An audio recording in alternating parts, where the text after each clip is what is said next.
안녕하세요, 여러분. 자본주의 길잡이별 폴라리스 유진입니다.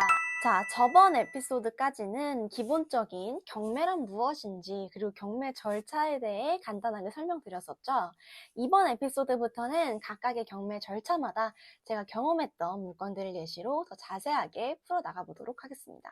자, 본격적인 오늘 스터디를 시작하기 전에 에피소드 1에서 한번 설명해드렸던 경매 절차 10단계를 한 번 더 복습해 볼게요. 자, 1단계 종잣돈 정하기, 2단계 지역 정하기, 3단계 물건 검색하기, 4단계 물건 정하기, 5단계 현장 답사하기, 6단계 입찰하기, 7단계 잔금 납부하기, 8단계 명도하기, 9단계 수리하기, 그리고 10단계 물건 세팅하기. 자, 먼저 종잣돈 정하기. 저는요, 저의 첫 이 부동산 투자 종잣돈을 5천만 원으로 잡고 시작을 했습니다.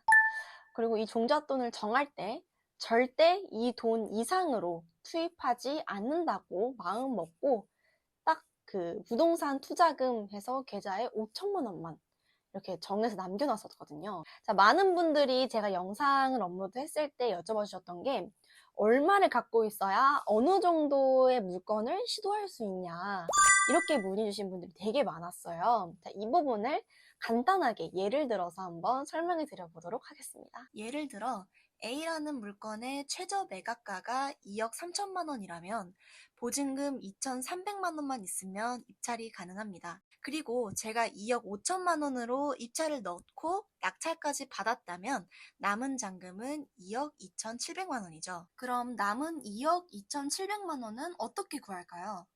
경매 투자의 경우 경락잔금 대출을 통해서 흔히 말해 레버리지를 통해서 구할 수 있습니다. 대출은 보통 감정가의 70% 또는 낙찰가의 80% 중 적은 금액으로 나옵니다. 그럼 계산하기 쉽게 낙찰가의 80%가 대출로 나온다고 하면 2억을 대출받을 수 있겠죠.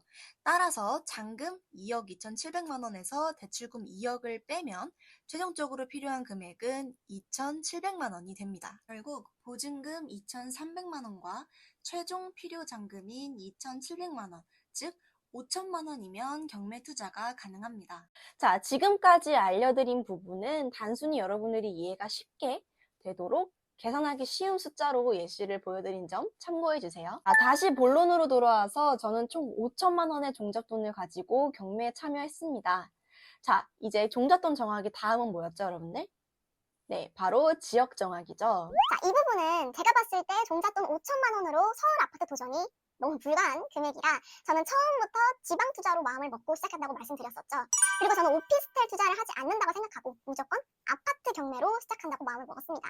많은 경험을 갖고 계신 스승님들께서 1차 후보로 대전이나 대구를 추천해 주셨어요. 각각의 이 지역 매매 흐름들을 부동산 지인이라는 사이트를 통해서 봤을 때 대전은 폭등 후 내려가다가 다시 반등하는 추세였고요.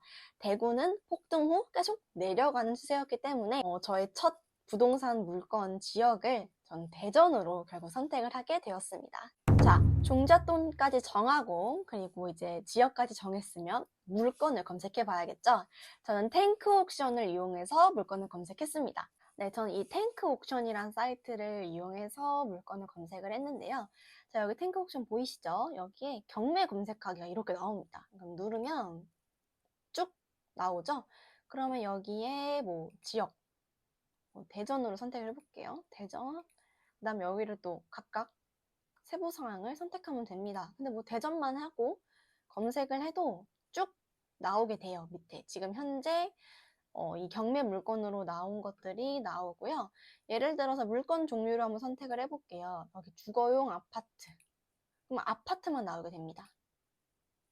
네, 이런 식으로 아파트라고 여기 나와 있어요. 자, 아파트가 쭉 나와 있고요. 이 최저가들을 금액을 보면서 내가 입찰할 수 있는 물건들을 추려보는 거죠. 이걸 예시로 들어볼게요. 자, 요게 매각일이 24년 1월 10일이었어요. 처음 최저 매각 가격이 3억 700만 원이었어요. 근데 유찰됐죠. 다음 날이 이날입니다. 그럼 요게 금액이 빠져요. 탱크 옥션이나 아니면 옥션원 같은 사이트를 이용해서 여러분들께서 직접 간편하게 정리되어 있는 정보를 확인하실 수 있습니다. 자, 이제 물건 정하기죠. 자, 물건은 최저 매각가가 3억 이하인 물건들로 저는 찾아봤고요. 지역을 대전으로 정해놓고 제가 아까 보여드렸던 것처럼 경매에 나온 아파트 물건을 하나하나씩 보면서 현재 실제 아파트의 실거래 상황들을 살펴보고 또 거래가 활발하게 진행되고 있는지 그리고 네이버 부동산을 통해서 확인했을 때 저는 총 2건으로 추려지게 되었습니다. 아무래도 이 실제 아파트 이름을 언급하기에는 좀 조심스러운 부분이 있으니까 이 부분 좀 양해 부탁드려요. 그리고 많은 분들이 궁금해하신 것 중에 물건 정할 때 어떤 기준으로 정했는지라고 여쭤봐 주셨는데요. 저는 먼저 가장 기본적으로 오피스텔인지 아파트인지 봤고요. 그리고 아파트라면 500세대 이상인지, 그리고 구축인지 신축인지, 그리고 소유주가 살고 있는지 아니면 임차인이 살고 있는지, 그리고 등기상의 문제가 없는지 이렇게 크게 살펴봤습니다. 부동산을 이제 제가 공부하기 시작했을 때 주변 분들께서 아파트 물건 보는 기준을 한 500세대 이상인지 이하인지 이렇게 한번 나누시더라고요. 그래서 저도 이제 아파트 보는 기준을 500세대로 한번 정하게 되었고요. 이 500세대 이하면 조금 이제 아파트 규모가 작다는 느낌이 들더라고요. 그리고 구축, 신축 기준은 2010년 이전, 이후 이렇게 나눴습니다.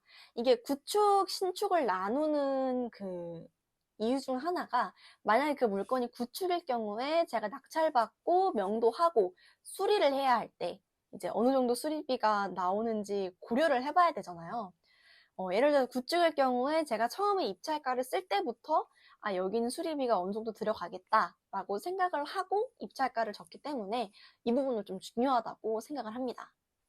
자, 다음은 등기를 한번 확인해 봐야겠죠? 자, 바로 등기부 등본 확인하기 시간인데요. 이 부분에서 가장 중요한 게 바로 권리 분석입니다. 이 권리 분석이 등장하는데 여러분들 권리 분석이란